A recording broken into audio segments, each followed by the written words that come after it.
So in college, I was a government major, which means I had to write a lot of papers. Now, when a normal student writes a paper, they might spread the work out a little like this. So, you get started maybe a little slowly, but you get enough done in the first week that with some heavier days later on, everything gets done and things stay civil. And I would want to do that like that. That would be the plan. I would have it all ready to go, but then actually the paper would come along, and then I would kind of do this. And that would happen every single paper. But then came my 90-page senior thesis, a paper you're supposed to spend a year on. I knew for a paper like that, my normal workflow was not an option. It was way too big a project. So I planned things out, and I decided it kind of had to go something like this. This is how the year would go. So I'd start off light, and I'd bump it up in the middle months. And then at the end, I would kick it up into high gear, just like a little staircase. How hard could it be? Just walk up the stairs. No big deal, right? But then, funniest thing happened. Those first few months, they came and went, and I couldn't quite do stuff. So we had an awesome new revised plan. But then those middle months actually went by, and I didn't really write words. And so we were here. And then 2 months turned into 1 month, which turned into 2 weeks. And one day I woke up with 3 days until the deadline, still not having written a word. And so I did the only thing I could. I wrote 90 pages over 72 hours, pulling not 1 but 2 all-nighters. Humans are not supposed to pull 2 all-nighters.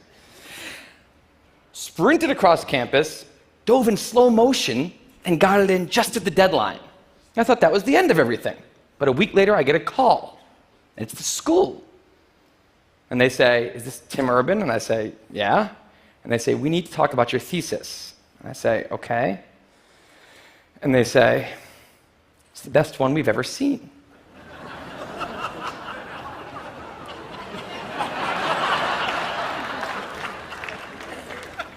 That did not happen. It was a very, very bad thesis. I just wanted to enjoy that one moment when all of you thought, "This guy is amazing." No, it was very, very bad. Anyway, today I'm a writer, blogger guy. I write the blog Wait, But Why? And a couple of years ago, I decided to write about procrastination. My behaviors always perplexed the non-procrastinators around me, and I wanted to explain to the non-procrastinators of the world what goes on in the heads of procrastinators and why we are the way we are. Now, I had a hypothesis that the brains of procrastinators were actually different than the brains of other people. And to test this, I found an MRI lab that actually let me scan both my brain and the brain of a proven non-procrastinator, so I could compare them, and I actually brought them here to show you today, and I want you to take a look carefully to see if you can notice a difference. And I know that if you're not a trained brain expert, it's not that obvious, but just take a look, okay? So here's the brain of a non-procrastinator. Now, here's my brain.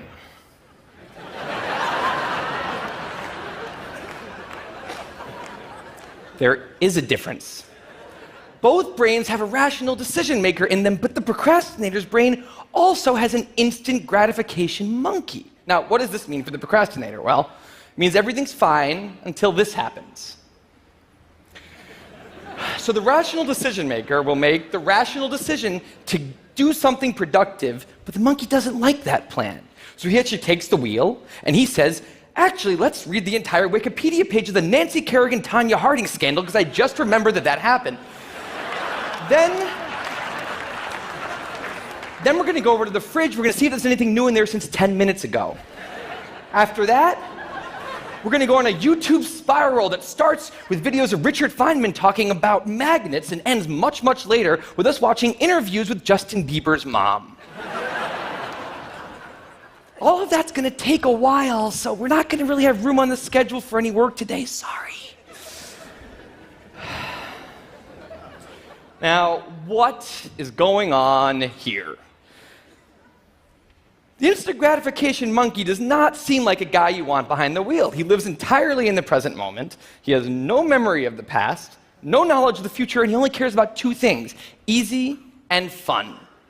Now, in the animal world, that works fine. If you're a dog and you spend your whole life doing nothing other than easy and fun things, you're a huge success. And to the monkey, humans are just another animal species. He has to keep well slept, well fed, and propagating into the next generation, which in tribal times might have worked okay. But if you haven't noticed, now we're not in tribal times. We're in an advanced civilization, and the monkey does not know what that is, which is why we have another guy in our brain, the rational decision maker, who gives us the ability to do things no other animal can do. We can visualize the future. We can see the big picture.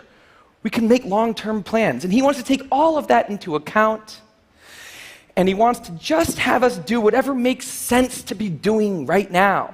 Now, sometimes it makes sense to be doing things that are easy and fun, like when you're having dinner or going to bed or enjoying well-earned leisure time. That's why there's an overlap. Sometimes they agree. But other times, it makes much more sense to be doing things that are harder and less pleasant for the sake of the big picture, and that's when we have a conflict.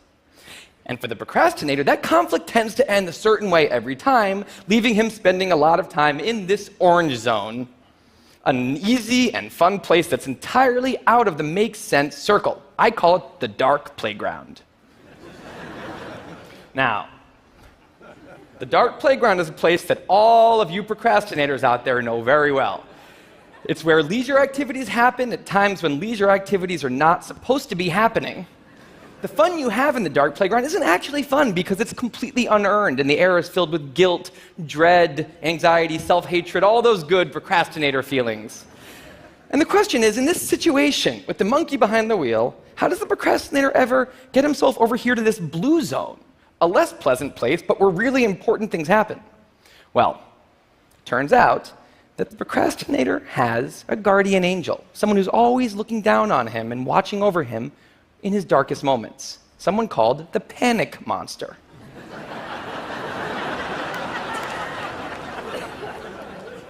Now, the panic monster is dormant most of the time, but he suddenly wakes up anytime a deadline gets too close or there's danger of public embarrassment, a career disaster, or some other scary consequence. And importantly, he's the only thing that the monkey is terrified of. Now, he became very relevant in my life pretty recently because the people of TED reached out to me about 6 months ago and invited me to do a TED Talk.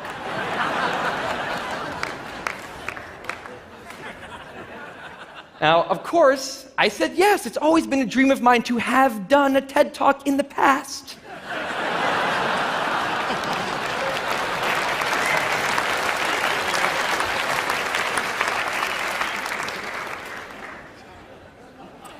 But in the middle of all this excitement, the rational decision maker seemed to have something else on his mind. He was saying, are we clear on what we just accepted? Do we get what's going to be now happening one day in the future? We need to sit down and work on this right now. And the monkey said, totally agree, but also let's just open Google Earth and let's zoom into the bottom of India, like 200 feet above the ground, and we're going to scroll up for 2.5 hours till we get to the top of the country so we can get a better feel for India.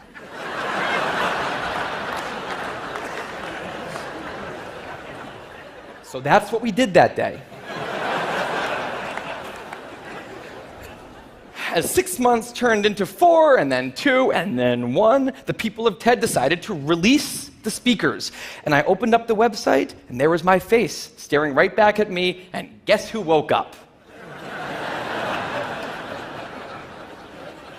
So the panic monster starts losing his mind, and a few seconds later, the whole system's in mayhem.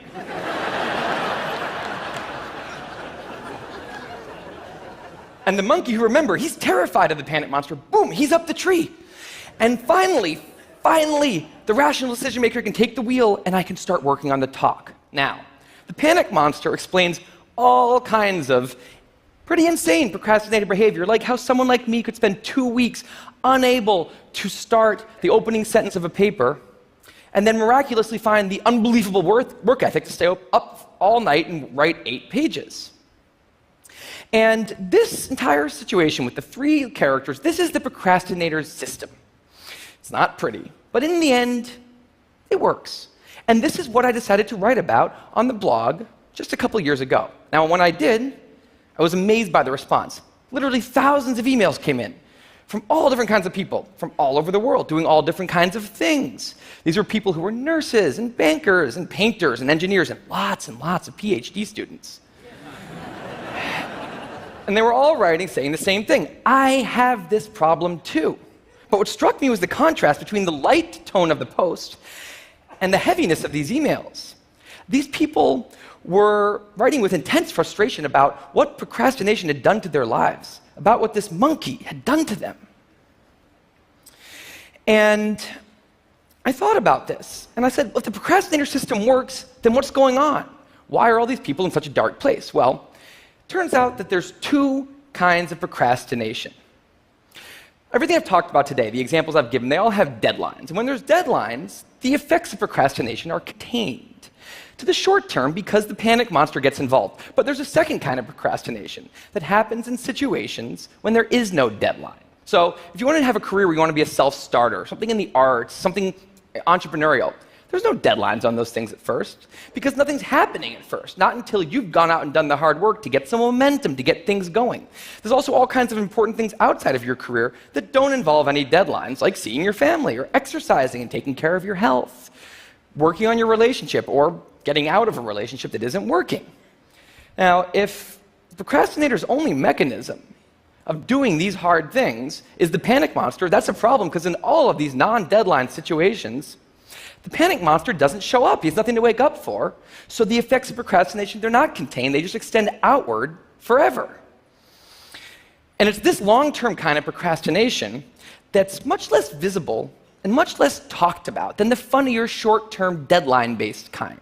It's usually suffered quietly and privately, and it can be the source of a huge amount of long-term unhappiness and regrets. And I thought, that's why these people are emailing, and that's why they're in such a bad place. It's not that they're cramming for some project. It's that long-term procrastination has made them feel like a spectator at times in their own lives. The frustration was not that they couldn't achieve their dreams, it's that they weren't even able to start chasing them. So I read these emails and I had a little bit of an epiphany that I don't think non-procrastinators exist. That's right, I think all of you are procrastinators. Now, you might not all be a mess, like some of us, and some of you may have a healthy relationship with deadlines. But remember, the monkey's sneakiest trick is when the deadlines aren't there. Now, I want to show you one last thing. I call this a life calendar. That's one box for every week of a 90-year life. That's not that many boxes, especially since we've already used a bunch of those. So I think we need to all take a long, hard look at that calendar. And we need to think about what we're really procrastinating on, because everyone is procrastinating on something in life. We need to stay aware of the instant gratification monkey. That's a job for all of us. And because there's not that many boxes on there, it's a job that should probably start today. Well, maybe not today, but sometime soon. Thank you.